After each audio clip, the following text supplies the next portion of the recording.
मुझे दुख है कि मेरी सत्ता होने के बाद भी मैं इस काम में इस बिजली विभाग में भी सफल नहीं हो पाया।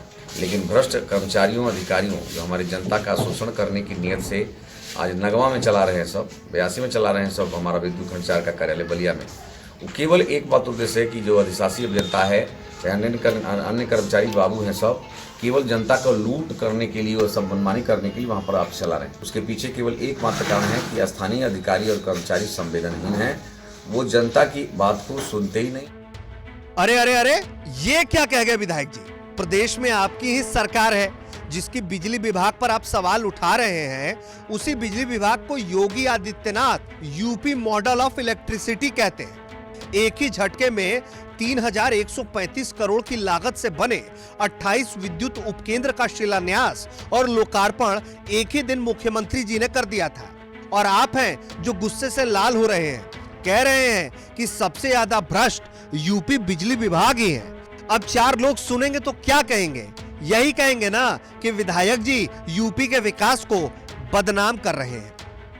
मैं आज नहीं, मैं लगातार 4 वर्षों से प्रयास करता हूँ कि बैरिया विधानसभा क्षेत्र में बिजली की व्यवस्था, तारों की व्यवस्था ठीक ठाक हो जाए। लेकिन मुझे दुख है कि मेरी सत्ता होने के बाद भी मैं इस काम में इस बिजली विभाग में भी सफल नहीं हो पाया। मैं लगातार अभी 2 वर्ष से इस प्रयास में हूँ कि विद्युत खंडचार का कार्यालय बैरिया में स्थापित हो जाए।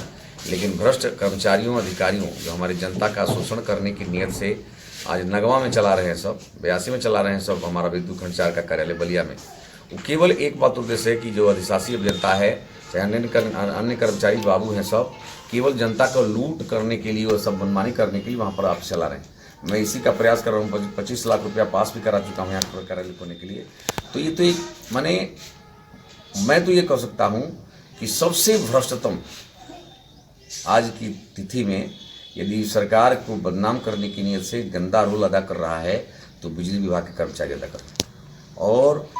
और जो है अब इनका हम लोग तो पूज्य योगी आदित्यनाथ जी से भी और श्रीकांत शर्मा जी से भी मैं इतना माने सरकार की पवित्र नीयत होने के बाद भी बिजली विभाग में आए दिन एक्सीडेंटल काम हो जाता है। उसके पीछे केवल एकमात्र कारण है कि स्थानीय अधिकारी और कर्मचारी संवेदनहीन हैं, वो जनता की बात को सुनते ही नहीं और न उसके अनुरूप काम करते हैं, जिसके कारण ये समस्या आती है। तो मैं जो है इसका फिर से प्रयास करूंगा कि हमारी सरकार की नीयत के अनुरूप जो है बैरिया में भी हमारी जनता की सेवा हो सके। चलिए, आपने तो खुलकर कह भी दिया, आम लोगों की हिम्मत नहीं होती बोलने की। आखिर बिजली विभाग से पंगा कौन ले? बिल्कुल हालत ललितपुर वालों जैसी ना हो जाए। पहले मुफ्त में बिजली कनेक्शन, फिर लाख रुपए का बिल। भाई साहब, इस महंगाई में 1 लाख सुनते ही जिया धड़क धड़क होने लगता है। ऊपर से अगर बिजली चोरी और सरकारी संपत्ति के नुकसान का मुकदमा हो जाए तो ठाकुर तो गियो। अब आप सोच रहे होंगे कि विधायक जी इतने गुस्से में क्यों हैं? चलिए हम बताते हैं कि आखिर माजरा क्या है। दरअसल बलिया के बैरिया इलाके में बिजली विभाग के खंभों की जो हालत है उसे देखकर बिना छुए ही 440 वोल्ट का झटका लग जाएगा। पोल और ओवरहेड वायर की हालत देखकर तो एलेसेंड्रो वोल्टा अपनी कब्र से बाप बाप चिल्ला उठेंगे।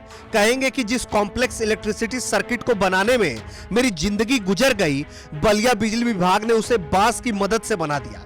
इसके सामने कंडक्टर, इंसुलेटर, रेजिस्टेंस सब लॉ फेल है।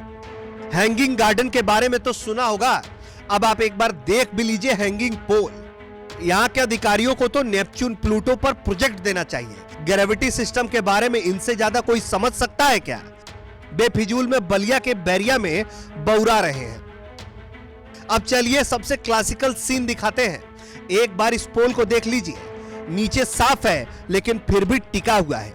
इसे आप पोल मत समझिए, यह बलिया का टाइम स्क्वायर है। यहां पर लगे पोस्टर को देखकर लोग कई बीमारियों का शर्तिया इलाज करवाते हैं। मजाक है क्या? हालांकि जब इन जर्जर खंभों के बारे में हमने यहाँ के एससी इंजीनियर से बात की तो जवाब मिला कि जांच के आदेश दे दिए गए हैं और समस्याओं का निदान जरूर किया जाएगा।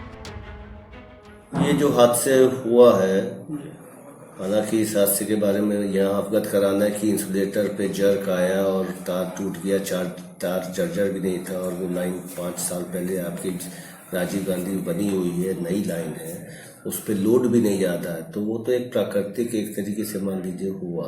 संवेदना हमें अपनी तरफ से पूरी रही उनके साथ। अधिशासी अभियंता उनको एक निर्देश दे दिया है कि ये सारे प्रकरण के जितने भी आपके यहाँ जर्जर तार हैं, खंबे हैं, उसको स्थान वाइज चिन्हित करते, यानी कि इतनी संख्या हमको अवेलेबल करा दें इमीडिएट, ताकि उस पर हम हायर अप से अप्रूवल लेके या जो मटेरियल बिजनेस प्लान में पास करा के इमीडिएट उसमें काम करा दें।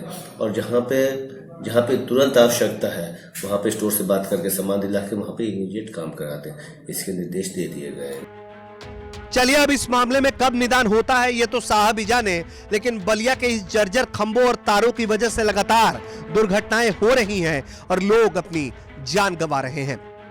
बलिया से अनिल अकेला की रिपोर्ट, यूपी तक।